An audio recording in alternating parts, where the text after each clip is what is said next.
अस्सलाम वालेकुम दोस्तों, नजीब्स ऑफिशियल यूट्यूब चैनल में खुश आमदीद।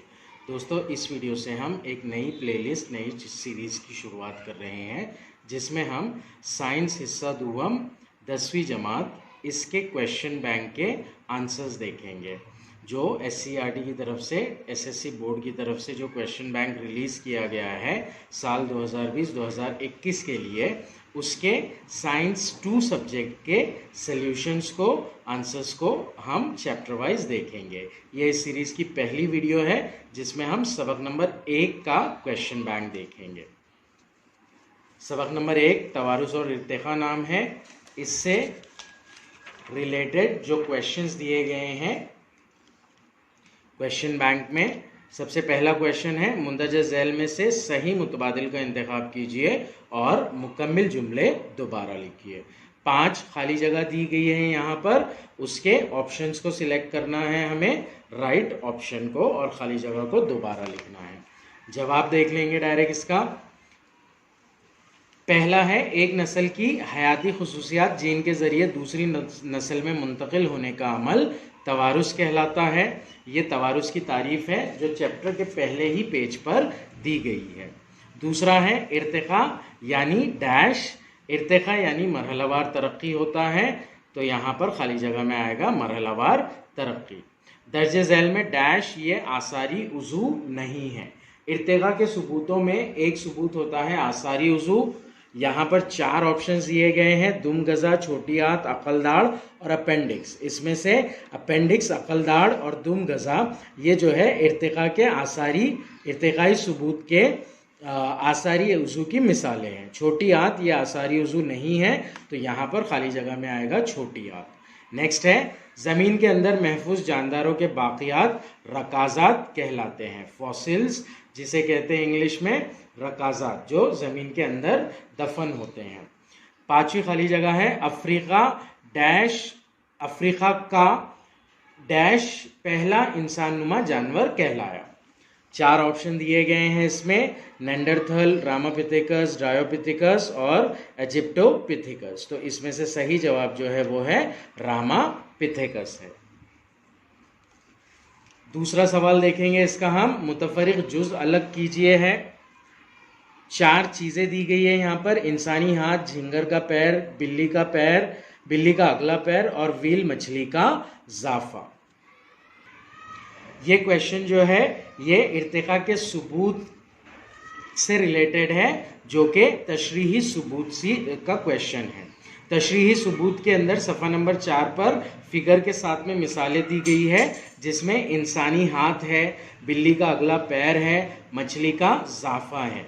झिंगर का पर जो है कहीं पर भी शामिल नहीं है पूरे चैप्टर के अंदर, तो ये जो होगा ये मुतफरिक जुज़ होगा। रीज़न उसका हम कुछ इस तरह से लिखेंगे, झिंगर का पर इर्तिका के तशरीही सबूत की मिसाल नहीं है, जबकि बकिया तमाम इर्तिका के तशरीही सबूत की मिसाल है, इसलिए ये मुतफरिक जुज़ कहलाया जाएगा। नेक्स्ट है, दरमियानी कड़ी की एक मिसाल लिखिए। सवाल है, दरमियानी कड़ी की एक मिसाल लिखिए। दरमियानी कड़ी की मिसाल 2 से 3 मिसालें दी गई है। उसमें से एक है पेरिपेटस, जो कि एनालिडा और जोड़दार पैर वाले इन 2 जमातों के दरमियान कड़ी है। नेक्स्ट है, पहले लफ्ज़ की जोड़ी को देखकर दूसरे लफ्ज़ की जोड़ी मुकम्मिल कीजिए। कान के उज़लात ये जो है आसारी उज़ू है। इर्तिका के सबूत जो है 6 सबूत, उसमें से एक आसारी उज़ू है और उसकी मिसाल एक है कान के उज़लात। लंग फिश ये जो है ये दरमियानी कड़ी की मिसाल है, तो यहाँ पर इर्तिका का सबूत यानी कि दरमियानी कड़ी लिखा जाएगा। जवाब कुछ इस तरह से रहेगा, कान के उज़लात आसारी उज़ू, लंग फिश दरमियानी कड़ी। अगला सवाल है यहाँ पर, सही या गलत पहचानिए। जुमला दिया गया है हमें, गोरिल्ला और चिंपांजी का इर्तिका तकरीबन 1 करोड़ साल कब्ल हुआ। ये जो बयान है ये गलत है। सही बयान इसका कुछ इस तरह से है, गोरिल्ला और चिंपांजी का इर्तिका तकरीबन 2 करोड़ 50 लाख साल कब्ल हुआ, यानी कि 2.5 करोड़ साल पहले इसका इर्तिका हुआ है गोरिल्ला और चिंपांजी का। अगला सवाल, नाम लिखिए। तमाम बेस अमीनो एसिड के लिए कोडॉन दरियाफ्त करने वाले हिंदुस्तानी साइंसदान। कोडॉन की दरियाफ्त करने वाले, डिस्कवरी करने वाले हिंदुस्तानी साइंटिस्ट का नाम लिखना है। ये जो थे ये डॉक्टर हरगोविंद खुराना है, इन्होंने एंटीकोडॉन्स डिस्कवर किए हैं। सवाल नंबर 2 की जानिब आते हैं अब हम। सवाल नंबर 2A साइंसी वजूहात लिखी है। 2 नंबर के लिए क्वेश्चन होता है, पेरिपेटस को हल्कादार दूधों और जोरदार पैर वाले जानवरों के दरमियान राब्ते की कड़ी कहा जाता है। जवाब कुछ इस तरह से लिखेंगे हम, पेरिपेटस में कव्यूल जैसा जिस्म और मोटी नर्म जिल्द और पिछले पैरों जैसे आज़ा नजर आते हैं। पेरिपेटस में जोरदार पैर वाले हैवानात की तरह सांस की नालियां और खुले दौरान खून का निज़ाम भी दिखाई देता है। पहली जो खासियत है वो हल्केदार दूधों इस जमात के हैवानात की खासियत है। दूसरी जो खासियत है वो जोरदार पैरों वाले इस जमात की खुसूसियत है। इसीलिए पेरिपेटस को हल्कादार दूधों और जोरदार पैर वाले जानवर के दरमियान राब्ते की कड़ी कहा जाता है। नेक्स्ट है, जल थलियों का इर्तिका मछलियों से हुआ। साइंसी वजह रहेगी इसकी, मछलियों में फेफड़े नहीं होते हैं बल्कि वो सांस गलफड़ों से लेते हैं। लंग फिश मछली होने के बावजूद फेफड़ों से सांस लेती है। इस बात से यह जाहिर होता है कि जल थलियों का इर्तिका मछलियों से हुआ है। तीसरा सवाल, साइंसी वजह बयान कीजिएगा। माँ बाप की चंद खुसूसियात इनके बच्चों में दिखाई देती है। जवाब कुछ इस तरह लिखेंगे हम, जानदारों में मौजूद जीन की वजह से वो अपने जैसे जानदार तैयार करते हैं और इसी से कुछ जीन अगली नस्लों को मुंतकिल होते हैं। इसलिए इनमें अमीनो एसिड अपने वालिदैन में मौजूद प्रोटीन की तरह ही प्रोटीन तैयार करते हैं। यही वजह है कि वालिदैन की खुसूसियात यानी कि माँ बाप की खुसूसियात बच्चों में दिखाई देती है। ये था सवाल नंबर 2 का A। सवाल नंबर 2 के B की जानिब बढ़ेंगे हम। दर्जे झैल सवालात हल कीजिए। 2 नंबर का क्वेश्चन होता है ये। पहला सवाल है उसमें दर्जे झैल इस्तिलाहात की तारीफ लिखिए। नौई तबद्दुल और ट्रांसलोकेशन की तारीफ लिखना है हमें। नौई तबद्दुल, कभी कभी जीन बिल्कुल वालिदैन की तरह अमीनो एसिड तैयार नहीं करते। कोई न्यूक्लियोटाइड कभी कभी गलती से अपनी जगह बदल देता है। इसकी वजह से कोई छोटा सा फर्क वाक़ हो जाता है। ये फर्क नौई तबद्दुल कहलाता है। ट्रांसलोकेशन की तारीफ, डीएनए के सालमे में टीआरएनए के जरिए लाए हुए अमीनो एसिड की पेप्टाइड बंदिश से आरएनए के जरिए जंजीर तैयार होने के दौरान राइबोसोम एमआरएनए के एक सिरे से दूसरे सिरे तक एक ट्रिपलेट कोडॉन के फासले से सरकता है। राइबोसोम की इस हरकत को ट्रांसलोकेशन कहते हैं। यह था पहला सवाल, सवाल नंबर 2B का। दूसरा सवाल है, दरमियानी कड़ी से क्या मुराद है? इसकी 2 मिसालें लिखिए। जवाब, कुछ नबातात और हैवानात में चंद जिस्मानी निशानियां ऐसी होती है जिनकी बुनियाद पर इनका दूसरे 2 मुख्तलिफ ग्रुपों से ताल्लुक जोड़ा जा सकता है। ऐसे नबातात और हैवानात दरमियानी कड़ी कहलाते हैं। मसलन पेरिपेटस जो है एनालिडा और जोरदार पैर वाले इन 2 जमातों के दरमियान कड़ी है। इसी तरह लंगफिश रेंगने वाले हैवानात और पिस्तानों के दरमियान कड़ी है। लंगफिश जो है वो एक्चुअली जल थलियों और मछली इन 2 जमातों के दरमियान कड़ी है। नेक्स्ट सवाल नंबर 3, सवाल नंबर 2B का तीसरा सवाल, डार्विन के कुदरती इंतखाब के नज़रिए के कोई 2 अहम एतराज़ात लिखिए। जवाब, डार्विन के कुदरती इंतखाब के नज़रिए के अहम एतराज़ात मंदरजा झैल हैं।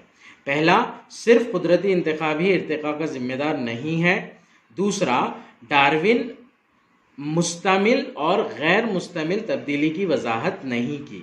डार्विन ने मुस्तमिल और गैर मुस्तमिल तब्दीली की वजाहत नहीं की। तीसरा, सुस्त रफ्तार तब्दीली और अचानक होने वाली तब्दीली का इजहार भी नहीं किया। ये एतराज़ात थे जो उठाए गए थे डार्विन के कुदरती इंतखाब के नज़रिए पर। सवाल नंबर 4 है, दर्जे झैल जदवल मुकम्मिल कीजिए। जदवल जो है वो कुछ इस तरह से है।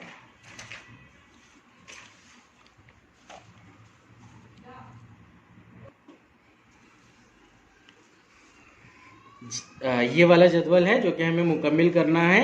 ये सफ़ा नंबर 6 पर शक्ल 1.8 गाद की चट्टान, ये जो शक्ल है उसके ऊपर डिपेंड है। जदीद जानदारों का ज़माना, इस ज़माने में कौन कौन से जानवर थे ये लिखना है हमें, और जल थली और मछलियाँ ये कौन से ज़माने में है ये लिखना है हमें। जवाब कुछ इस तरह रहेगा उसका।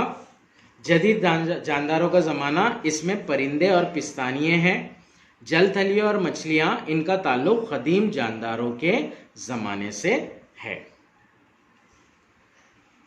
आखिरी सवाल, सवाल नंबर 2 बे का मुख्तसर नोट लिखिए, डार्विन का कुदरती इंतखाब का नजरिया। डार्विन का कुदरती इंतखाब का नजरिया, तमाम जानदार लातादाद जानदारों की अफजाइश नस्ल करते हैं। ये तमाम जानदार एक दूसरे से मुकाबला करते हैं। ये मुकाबले अक्सर जानलेवा होते हैं क्योंकि जिन जानदारों में ज़रूरी खुसूसियात मौजूद होती है वही बच जाते हैं। कुदरती इंतखाब इसलिए ज़रूरी करार दिया गया है कि जो बासलाहियत जानदार होते हैं वो ज़िंदा रहते हैं, बाकी मर जाते हैं। ज़िंदा हैवानात अफजाइश नस्ल करते हैं और अपनी नुमाया खुसूसियात के साथ नए जानदार पैदा करते हैं। ये जो है ये चारों अहम नुकात हैं डार्विन के कुदरती इंतखाब के नज़रिए के। चार्ल्स डार्विन ने हैवानात और नबातात के बेशुमार नमूने जमा किए थे। इनका मुशाहिदा करने के बाद उन्होंने जो काबिल है वही ज़िंदा रहेगा जैसे कुदरती इंतखाब के नज़रिए का ऐलान किया। इसके लिए डार्विन ने ओरिजिन ऑफ स्पेशीज़ नामी किताब शाये की। ये जो कुदरती इंतखाब का नज़रिया है ये ओरिजिन ऑफ स्पेशीज़ नामी किताब में शामिल है। यहाँ पर ख़त्म हुआ हमारा सवाल नंबर 2 का बे। सवाल नंबर 3 की जानिब पढ़ते हैं अब हम। सवाल नंबर 3 का पहला सवाल नंबर 3 है, झैल के सवालों के जवाब लिखिए। 3 नंबर के लिए ये क्वेश्चंस है। पहला सवाल है इसका, हालिया दौर में तवारुसी साइंस किस तरह कारआमद है, लिखिए। जवाब कुछ इस तरह लिखेंगे। ये सवाल मश्क वगैरह में नहीं दिया गया है, चैप्टर के सबसे पहले पेज के ऊपर इसका जवाब है।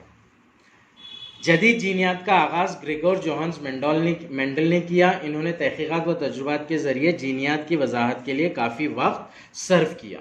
ये साबित हो जाने के बाद तवारुसी वसीलों को पहचानने की सिमत में तहकीकात शुरू हुई। इस दौरान सन 1902 में वॉल्टर स्टेटन ने नाक तोड़े के खलियात में क्रोमोजोम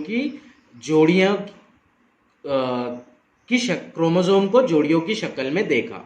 तब यह मालूमात किसी को नहीं थी। सन 1944 में ओसवाल्ड एवरी, मैकलिन मैकार्थी और कॉलिन मैकलाइडन, इन तीनों ने साबित किया कि कुछ वायरस के सिवा तमाम जरासीम में डीएनए ही विरासती वसीला है।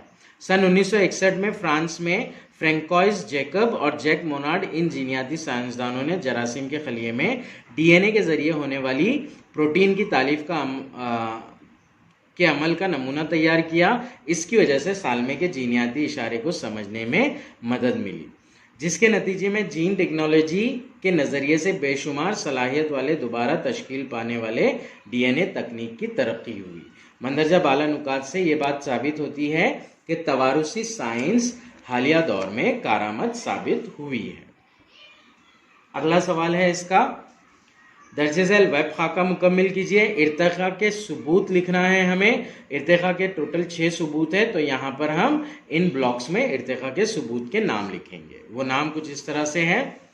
पहला है शक्लियाती सबूत, दूसरा है तशरीही सबूत, तीसरा है आसारी आज़ा, चौथा है रकाजी सबूत, पांचवा है दरमियानी कड़ियाँ और छठा है जनीनियाती सबूत।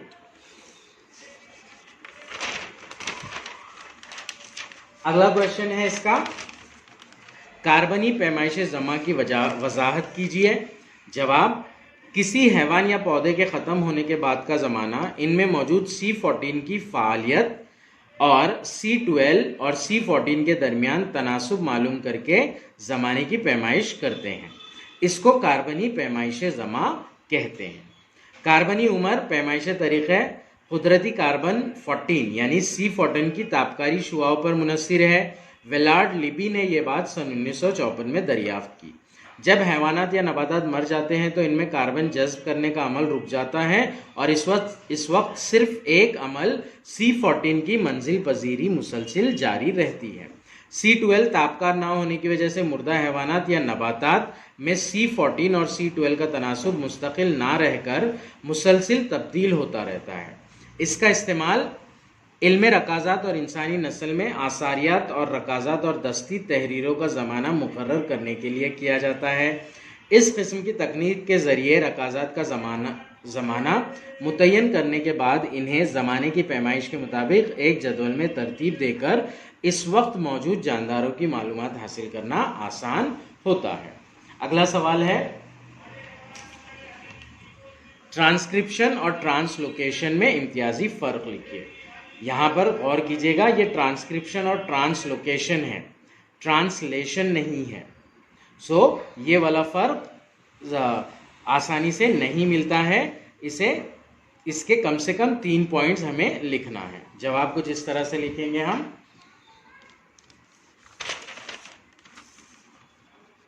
ट्रांसक्रिप्शन के अमल में सिर्फ mRNA हिस्सा लेता है। ट्रांसलोकेशन के अमल में mRNA, tRNA और rRNA तीनों हिस्सा लेते हैं। ट्रांसक्रिप्शन का अमल मरकज़े में अंजाम पाता है, ट्रांसलोकेशन का अमल खलिया माया में अमल पाता है। ट्रांसक्रिप्शन के अमल के दौरान डीएनए से आरएनए तैयार होता है। ट्रांसलोकेशन के अमल के दौरान प्रोटीन की तालीफ के लिए राइबोसोम एमआरएनए के एक सिरे से दूसरे सिरे तक एक ट्रिपलेट कोडॉन के फासले से सरकता है। चौथा पॉइंट, ट्रांसक्रिप्शन सेंट्रल डोग्मा का पहला मरहला है, फर्स्ट स्टेप है, और ट्रांसलोकेशन सेंट्रल डोग्मा का आखिरी मरहला है, लास्ट स्टेप है। इस तरह से फर्क लिखेंगे हम। इसके बाद एक और क्वेश्चन दिया गया है, 3 मार्क का जो क्वेश्चन है वो है लेमार्क के नजरिए की मुख्तसर वजाहत कीजिए। जवाब है इसका, इर्तिकाई अमल के दौरान जानदारों की जिस्मानी बनावट में तब्दीलियां होती है। जानदार की कोशिश और काहिली इन तब्दीलियों की वजह होती है। इस नजरिए को जैन बॉप्टिस्ट लेमार्क ने पेश किया। इसे इन्होंने आज़ा का इस्तेमाल और गैर इस्तेमाल नाम दिया। मजीद वजाहत की कि जिराफ नस्ल दर नस्ल अपनी गर्दन लंबी करके दरख्तों के पत्ते खाने की वजह से इनकी गर्दन लंबी हो गई है। लोहार के कंधे घुन के इस्तेमाल की वजह से ताकतवर हो गए। शुतुरमुर्ग ईमू जैसे परिंदों के पर इस्तेमाल ना करने की वजह से कमज़ोर हो गए हैं। ये तीनों मिसालें दी गई है यहाँ पर आज़ा का इस्तेमाल और गैर इस्तेमाल इस बात की। हंस और बतख के पैर पानी में रहने से तैरने के काबिल हो गए, जबकि सांप अपने जिस्म को बिल में रेंगने के काबिल बनाने में पैर से महरूम हो गए। ये तमाम मिसालें अक्स किरदा खुसूसियात की शक्ल में एक नस्ल से दूसरी नस्ल में मुंतकिल होते हैं। इसे अक्स किरदा लेमार्क का नजरिया कहते हैं। सवाल नंबर 3 का 5वां सवाल था ये। इसके बाद 6ठा सवाल है, रकाज़ात का मुताल्ला इर्तिका का एक अहम जुज़ है, इस बयान की वजाहत कीजिए। जवाब कुछ इस तरह से लिखेंगे हम, जलजले और आतिशफिशा जैसी आफतों की वजह से मदफून जानदारों के जिस्म के बाक़ियात और नक्श रकाज़ात कहलाते हैं। रकाज़ात का मुताला कदीम ज़माने में मौजूद जानदारों और इनकी खुसूसियात को समझने में साइंसदानों की मदद करता है। कार्बनी पैमाइश जमा का तरीका रकाज़ात की असल उम्र बताने में मदद करता है। इन रकाज़ात की उम्र का पता लगाकर साइंसदानों ने रकाज़ात के ज़माने का तयन किया और ये नतीजा निकाला कि फ़िक्री हैवानात का वजूद गैर फ़िक्री हैवानात के ज़रिए अमल में आया है। मंदरजा बाला नुकात से ये वाज़ेह होता है कि रकाज़ात का मुताल्ला इर्तिका के मामले का एक अहम जुज़ है। यहाँ पर हमारा सवाल नंबर 3 ख़त्म हुआ। इसके बाद है सवाल नंबर 4, 5 मार्क का जो सवाल रहता है। जवाब लिखिए, हर एक के लिए 5 नंबरात। यहाँ पर सिर्फ एक ही क्वेश्चन दिया गया है, इंसानी इर्तिका की तफसीली मालूमात लिखिए। मौजूदा दौर का जो इंसान है उसका इर्तिका कैसे हुआ वो तफसील में जवाब लिखना है उसका। हमें यहाँ पर जवाब कुछ इस तरह लिखेंगे हम, आज के ज़माने के इंसान का इर्तिका तकरीबन 7 करोड़ साल पहले कदीम बंदर और लंगूर जैसे जानदारों से शुरू हुआ। तकरीबन 4 करोड़ साल पहले बहुत सुस्त रफ्तारी से बंदरनुमा जानवरों की दुम ख़त्म हो गई। इसी के साथ इन बंदरनुमा जानवरों के दिमाग की नशोनुमा हुई और साख्त बढ़ गई। इनके हाथों में इसलाह हुई और वो एप जैसे जानवरों में तब्दील हुए।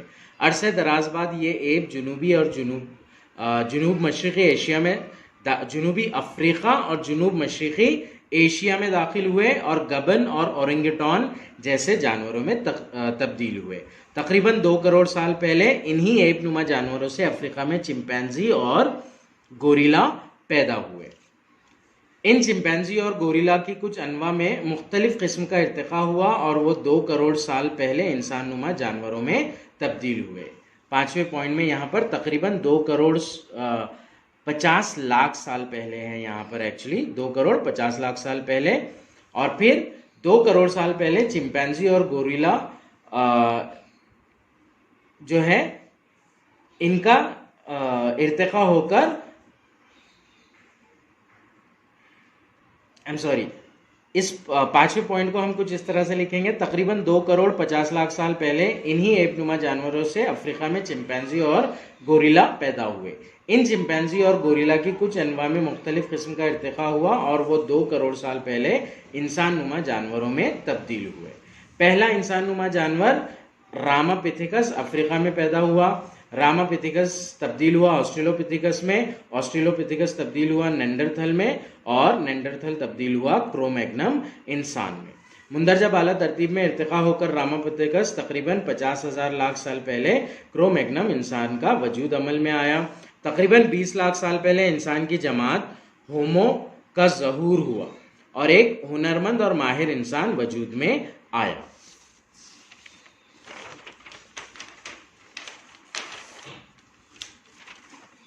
तकरीबन 15 लाख साल पहले सीधे चलने वाले इंसान का इर्तिका बर्र-ए-आज़म एशिया में चीन और इंडोनेशिया में हुआ। तकरीबन 1 लाख साल पहले तक इस इंसान के दिमाग के हजम में इजाफा होता रहा और इसने आग के इस्तेमाल की दरियाफ्त की। 50,000 साल पहले के इंसान का दिमाग मुकम्मल तौर पर तरक्की पजीर हुआ और वो दानिशमंद इंसान यानी होमोसेपियन के ग्रोह में शामिल हुआ। तकरीबन 10,000 साल पहले ज़हीन इंसान ने काश्तकारी शुरू की और वो मवेशी पालने लगा। 5,000 साल पहले तहरीर का हुनर दरियाफ्त हुआ और तारीख की इब्तिदा हुई। 400 साल पहले जदीद उलूम का आगाज़ हुआ और 200 साल पहले सनती इनकलाब आया। इस तरह से मॉडर्न ह्यूमन यानी कि जदीद इंसान का इर्तिका अमल में आया।